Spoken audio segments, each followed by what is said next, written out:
Did you just get a new reel and are looking to put line on it for the first time? Well, stay tuned because I'm going to show you how.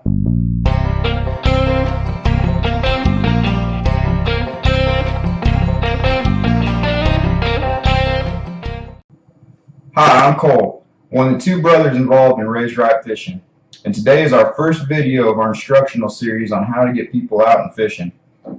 If you just bought a new reel and you want to put line on it, this video is a great way to show you how to do that. Sometimes you buy a rod and reel and they're already spooled up with line. Maybe you want to change that line out, or maybe you've used that line up enough and this is your first time using a reel that you need to change the line on, and we can do that for you. So we got two types of reels here. We got a casting reel and we have a spinning reel. If you're new to fishing, I really recommend the spinning reel. It's easier to learn and you're going to have less mistakes, which means more time in the water, more fish on the line. This reel right here, I've only been using it for a couple weeks now. It's the first casting reel that I have had and been able to use. Very easy to learn. It's a Piscifun Turrent, and I'm absolutely in love with it. Once again, if you're new to fishing, I strongly recommend the spinning reel. It's just easier to use. Like I said, you'll spend more time fishing, be more enjoyable. So as you can tell, this video is not just for new fishermen, because if you've been fishing for a while, like I have, and been using a spinning reel, you want to move over to a casting reel, but you don't know how to put line on it, and this video is for you. So a couple things you're going to need. You're going to need your reels. You're going to need your line. I got two types of line here. I got 30-pound braided Piscifun Onyx. That's going on my casting reel. And then I got 10-pound Fluorocarbon from Trilene. That's going on my spinning reel. I'm going to teach you how to use both of them. Now, this video is not to talk about the nomenclature and the specs of the rods, the reels, and the lines, or anything like that. We will come out with new videos later on that go over all that stuff in much more detail when we have much more time to talk about it. And once again, guys, if you like anything in this video, go ahead and comment below. Go ahead and press the like button. And if you really believe in what we're doing and you want to follow along with all of our videos that we're doing and we're on Facebook, we're on Instagram, we're on Twitter, go ahead and hit the subscribe button and you'll get a lot of good content that benefits us, it benefits you, and it's going to be a really good time. So let's go ahead and get into this. I'm going to do this the spinning reel first. So I'm going to set the casting reel aside here. Now you don't necessarily need the first part of this rod to do it. I like having it because it provides a little more stability than just hanging on to the reel. But you don't necessarily need it, okay? What you're going to do is you're going to grab the rod, you're going to take the reel, you're going to slide it in the slot here, and you're going to spin it tight so it's seated. Just like that, okay? So like I said, for this reel, we're going to be using the Trilene 10-pound Fluorocarbon. Go and take a little bit of it off there. Remove this tape.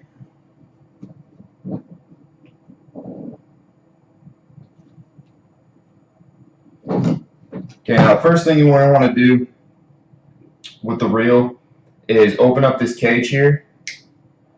If you don't open up the cage, you can try to thread it through the cage, but if you tie the line to the spool with the cage closed and you start reeling, nothing's going to happen because the cage hasn't caught it, okay? So you're going to want to open up the cage, grab this line,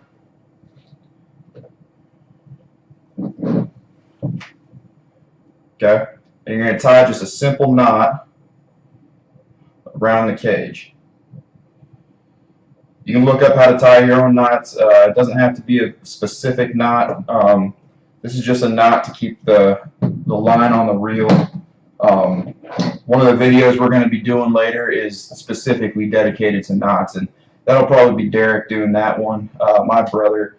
and he knows a lot more about knots and stuff like that. So that'll benefit you guys more to learn from him. But I'm just going to do simple knot here, and all this is going to do is it's going to keep the line tight to the spool, so that when I'm spooling on the line and later when I'm casting, it keeps the line in place, so it's not moving around, and you'll have less of a backlash or bird's nest or whatever you want to call it to deal with. All right, so that's tied tight. You're gonna want to clip the tail of the knot to get that out of the way. Okay, there we go. All right, now we're ready to start spooling. Okay, so the easiest way to do this is to grab two people, yourself and another person, and get either a screwdriver or a pencil or something that's going to fit through that hole right there, and they're just going to hold it in place like this as you spool it. It keeps the line tight, it keeps it from twisting, and it's just much easier. But I'm going to show you one way that I do it that's by myself, and it saves a lot of time. But sometimes you're just going to have to get creative to use whatever you can just so you can do it by yourself. So what I've done here, as you can see, kind of, I just duct taped a screwdriver onto the table, and I'm going to throw this on the tip of the screwdriver, and I'm going to reel it in.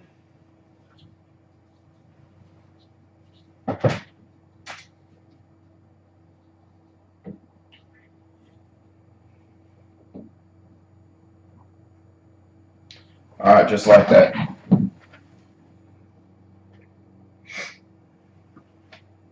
Okay.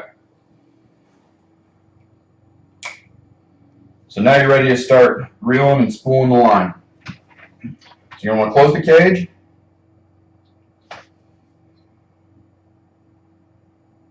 Pull the line tight. And then I highly recommend you just keep your line going through your fingers up here. It keeps it tight going onto the spool, and it just helps everything stay in line. And then you're just gonna reel.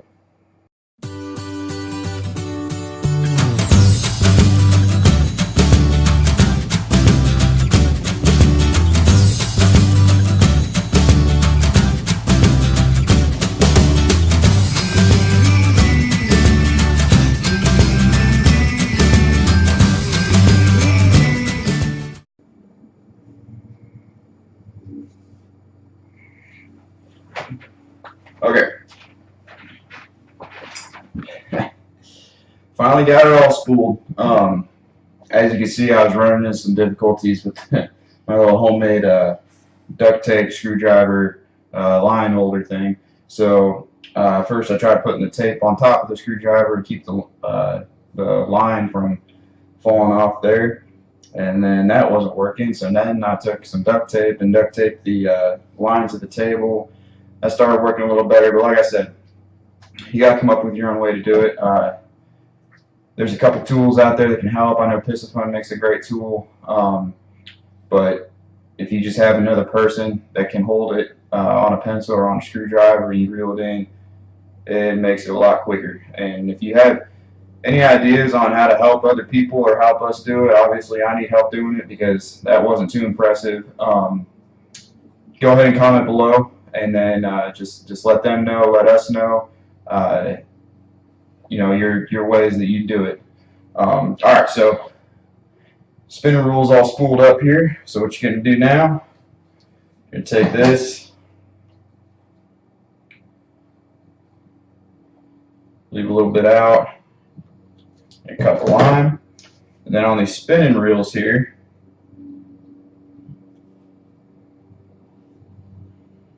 you might not be able to see it, but right underneath there, there's an actual line holder that you can put the line in and just twist it.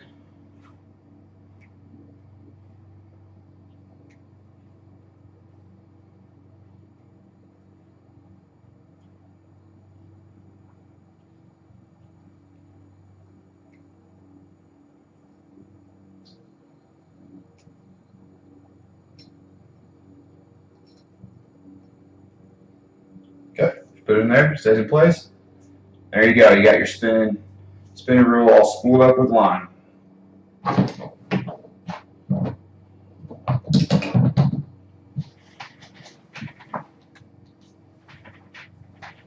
Alright, now we're going to move on to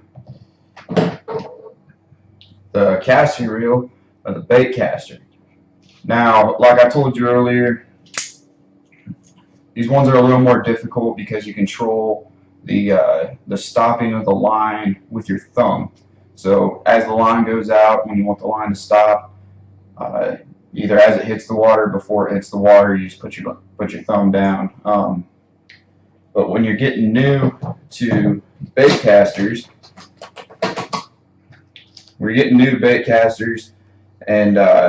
and you're learning them, you're going to have some backlash, which means you either you casted it wrong, or you didn't stop the line on time, and the spool keeps spinning with the line not going out, and it gets all backed up, and that's when you get that huge bird's nest. So there's something I'm going to show you that can help you with that. It's really not much different than putting line on the spinning reel, but this tip I'm going to show you is going to help you not decrease the bird's nest, but make them so they're not as difficult to fix, and it doesn't affect your whole spool of line. So, a couple things I want you to do first. I want you to grab some electrical tape. You don't have to do this, okay? I'm just saying this is going to help you if you're new to bait casting. Okay? I want you to cut 2 pieces of electrical tape. One about the size of your thumb. Okay, put that right there. And another one, we'll say, you want to make it long enough to go around the whole spool. So, we'll say 3 inches, 4 inches, something like that. Okay? Alright. So that's done there. Now to put the casting reel on the rod, it's the same way as the spinning reel. You're going to seat it in here. Turn it like this. You're going to seat it in there like that, and you're going to spin the latch down and it'll lock it in place. Okay, just like that. All right. Like I said, for this one, I'm using braided line. Got the 30-pound Onyx braided line from Piscifun.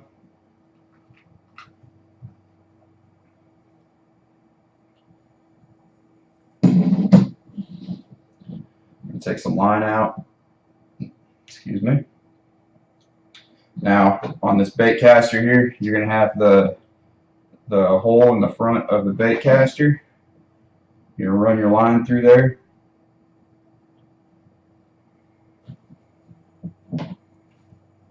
Okay.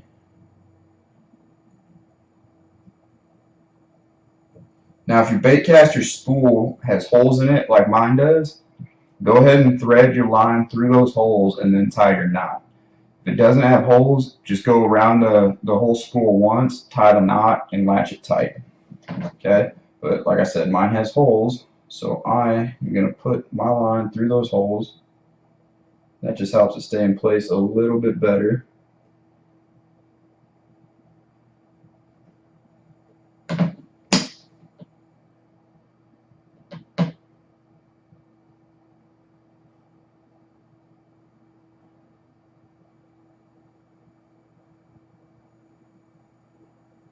Gotta find my way.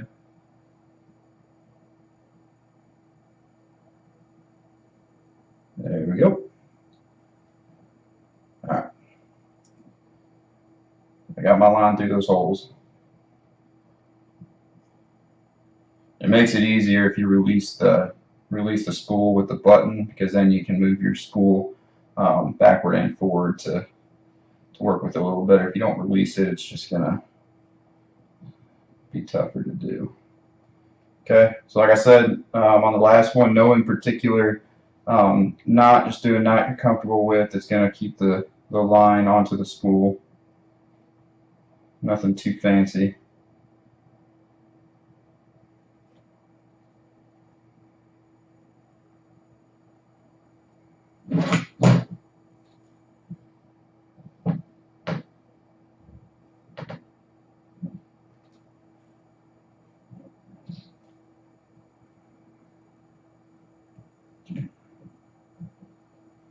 Pull that tight.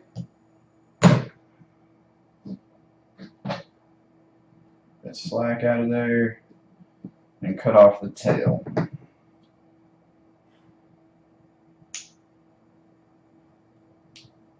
Okay.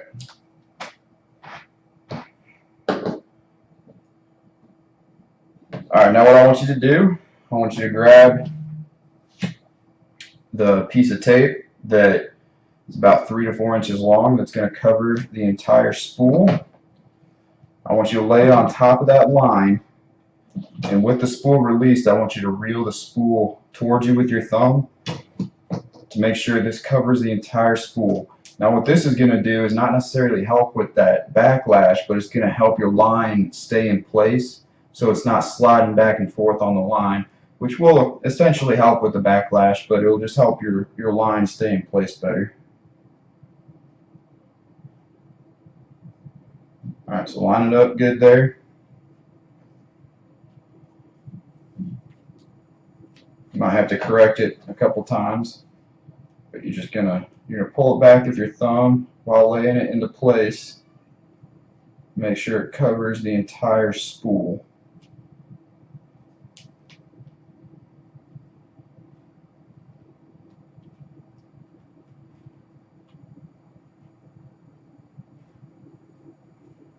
Alright.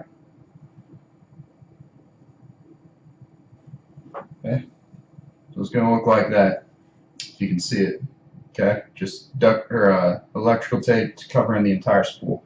Alright, so now what's going to happen, we're going to reel on the line about half as much as we want, and we're going to put that other piece of electrical tape on, and then we're going to keep reeling the rest of the way. Now what that electrical tape is going to do at the halfway point is, say you throw a bad cast and you get a backlash and you get that bird's nest, that bird's nest should only affect the second half of that line, because the electrical tape halfway through will stop it from getting clogged anywhere past that. Okay, so you can go ahead and reel this up, and then I'll stop and show you what I mean by the electrical tape halfway through.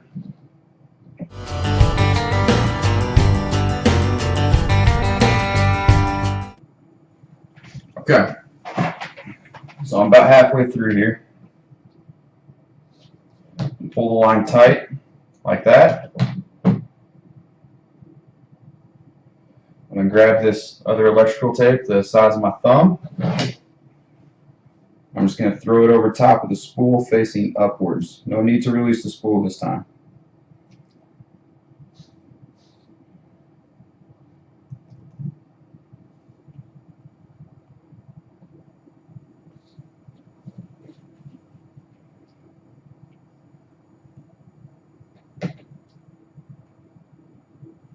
Okay, just like that. Now I'm going to reel it in the rest of the way. Let's finish up the spooling.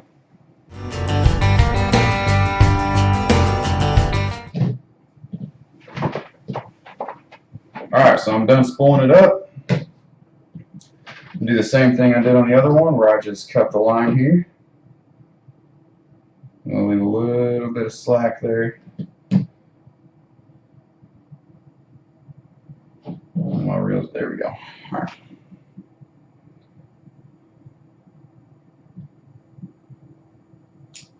Okay, so I cut that up. Now this particular caster doesn't have a line holder like that spinning rod does, so what I do is I just kind of wrap it around there, hold it tight. I didn't keep enough line out, so And pull some line out here. Okay, lock it in. I'm going to wrap it around my actual reel here a couple times. And keep it tight, hanging off there like that. Alright. So we just finished spooling up the spinning and the casting rods.